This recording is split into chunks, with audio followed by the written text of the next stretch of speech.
अरे तेरा तो जन्म ही तेरा अपराध है। तेरे लिए आगाही हुई थी। तू सम्राट बनेगा या सन्यासी?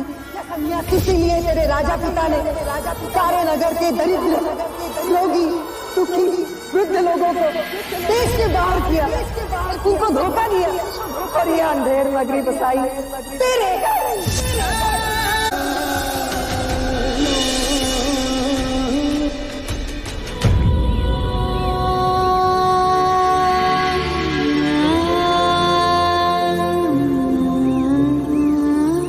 ये सब हम क्या देख रहे हैं चंद्र?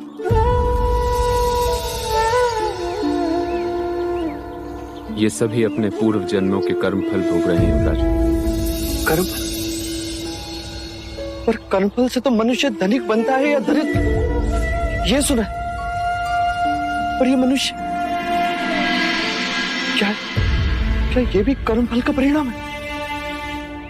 नहीं युवराज, ये जरावस्था है, वृद्धावस्था, जो अमीर और गरीब सभी के जीवन में आती है। वृद्धावस्था धनिक और निर्धन में भेद नहीं करती। तो क्या सब इस अवस्था से गुजरते हैं? मैं भी, तुम भी? हाँ युवराज, जन्म लेने वाला प्रत्येक मनुष्य आयु के अंतिम चरण में इस अवस्था से गुजरता है। जब यौवन समाप्त होता है, जब इंद्रियां साथ नहीं देती, बचपन, युवानी और वृद्धावस्था, यही जीवन के क्रम है। वृद्धावस्था? रुक जाइए, रुक जाइए, रुक जाइए! क्यों मार रहे हैं आप इसे?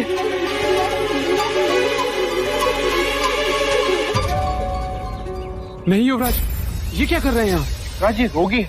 लोग इसे छूते नहीं। और रोग तो मुझे भी हुआ था और सबने मुझे छुआ भी था। पर वह साधारण रोग था युवराज, ये कुष्ठ रोग है।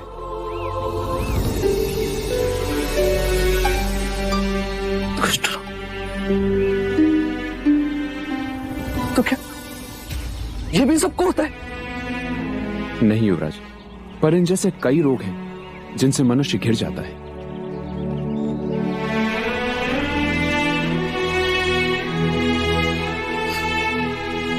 कर्मफल से दरिद्रता मिलती है,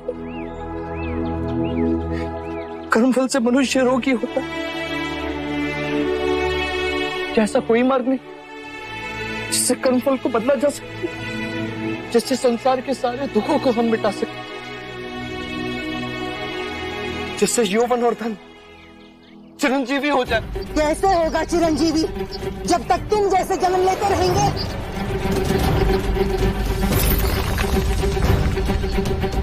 ले चल, चल कर दिखा इस पर। ये क्या कर रही हो तुम? जानती नहीं किससे बात कर रही हो? ये हमारे युवराज हैं। जानती हूँ, इसीलिए फेंके हैं। जीवन भर इसके फेंके हुए अंगारों पर चले हैं हम, अब ये चलेगा? अपने जीवा पर काबू रखो, तुम युवराज से बात कर रही हो। क्या अपराध है मेरा? क्या किया है मैंने? अरे तेरा तो जन्म ही तेरा अपराध है। तेरे लिए आगाही हुई थी। तू सम्राट बनेगा या सन्यासी? इसीलिए तेरे राजा पिता ने सारे नगर के दरिद्र, रोगी, दुखी, वृद्ध लोगों को देश के बाहर किया, उनको धोखा दिया और ये अंधेर नगरी बसाई तेरे कारण। ये तेरा अपराध है।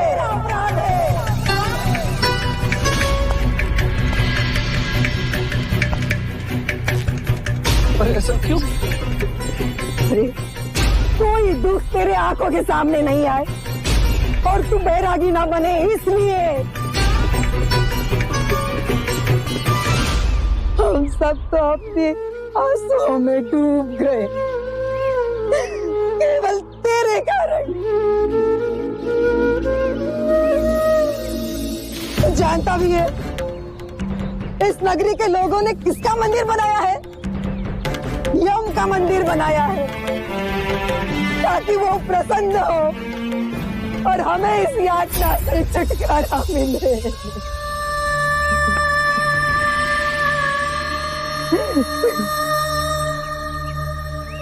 मनुष्यता का कितना बड़ा उपहास। चलना, क्या मेरा जन्म सच में इतना कलंकित? युवराज, ये तो नहीं, ये नहीं हो सकता, नहीं हो सकता ये। अगर विश्वास न हो तो जाकर पूछो अपने राजा पिता से। उसका अभिमान और बलि चढ़ गए हम।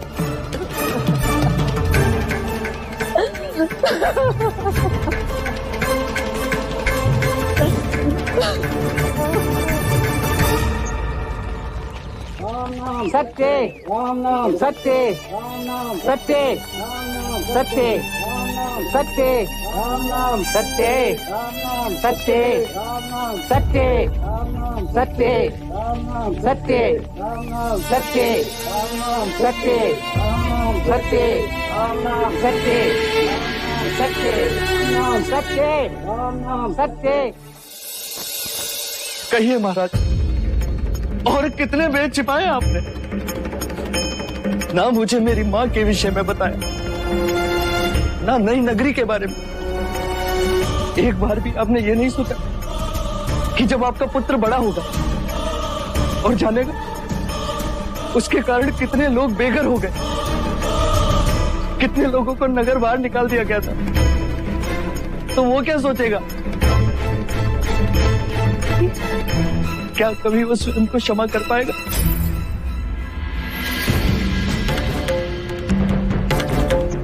क्या उससे अपने जन्म पर खेद नहीं होगा? भविष्य को उन्नत बनाने के लिए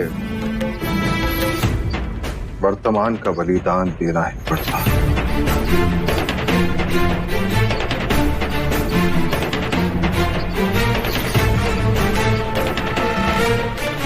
अब तुम सम्राट बनोगे तो न जाने कितने लोगों के घर बसाओगे,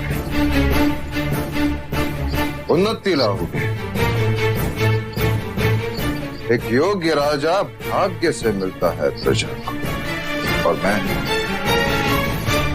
मैं तुम्हें राजा ही बनाना चाहता था। और एक योग्य राजा देने की इच्छा आप बुरे शासक बन गए पिताजी। पूरी एक पीढ़ी को नर्क भेज दिया। सिद्धार्थ, इन्होंने जो किया वो इसलिए किया कि दुख तुम तक ना पहुंचे। और दुख तो पहुंच ही गया ना मां। उन सबके दुखों का बोझ मैं अपने कंधों पर उठाकर चल रहा हूं।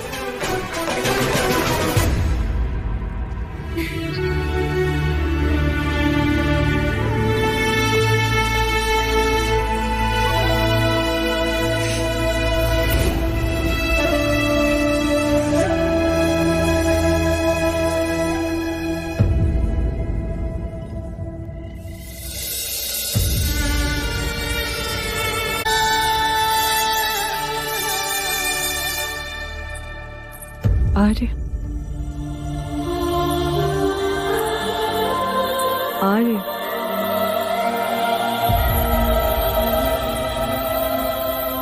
आर्य,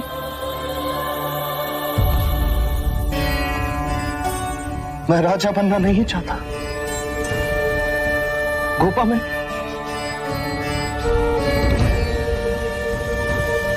ये क्या बात कर रहे हो? किस विपदा से घिरे हो आर्य? इतने विचार दिए कि 2 बार पुकारने पर उत्तर भी नहीं दिया। मेरे प्रश्न ही अब मेरे लिए यम बन रहे हैं गोपा। न जाने वो कब मेरी सांसें घुट।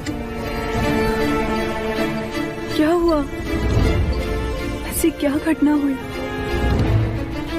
न जाने मेरे आसपास असत्य की कितनी परतें जो एक के बाद एक खुलती जा रही।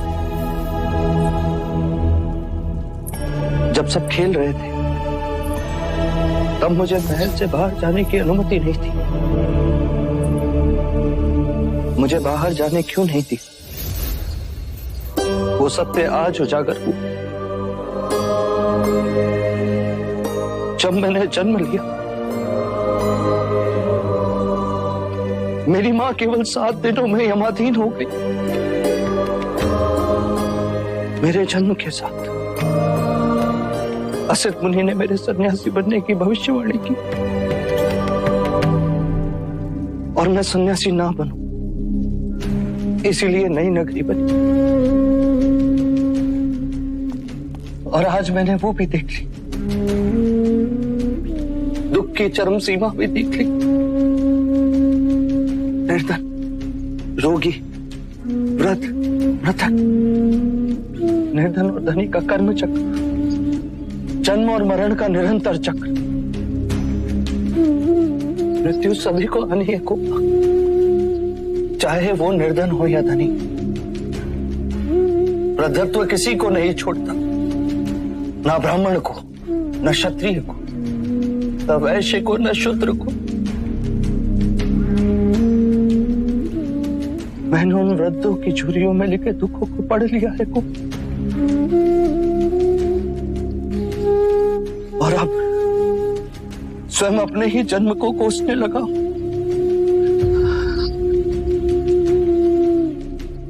यदि जीवन ऐसा है तो ऐसे जीवन की मुझे कोई आवश्यकता नहीं।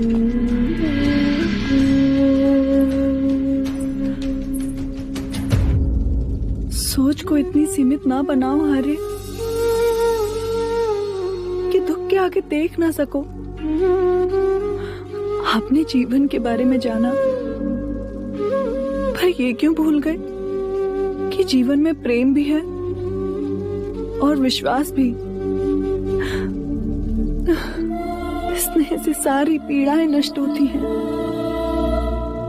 माना कि दुख से जीवन में संघर्ष है, पर प्रेम दुख पर भारी है।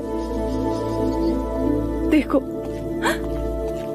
मेरे जीवन में आप हो, आप मुझसे स्नेह करती हो और मैं आपसे, और यही प्रेम दुखों से संघर्ष करने की शक्ति देता है। मैं जब भी उदास होती हूँ, राहुल का चेहरा देखती हूँ और फिर दुख दिखाई ही नहीं देता। स्नेह और विश्वास सृष्टि की नींव है। हाँ। कहाँ जा रहे हो आर्य? राहुल को देखना।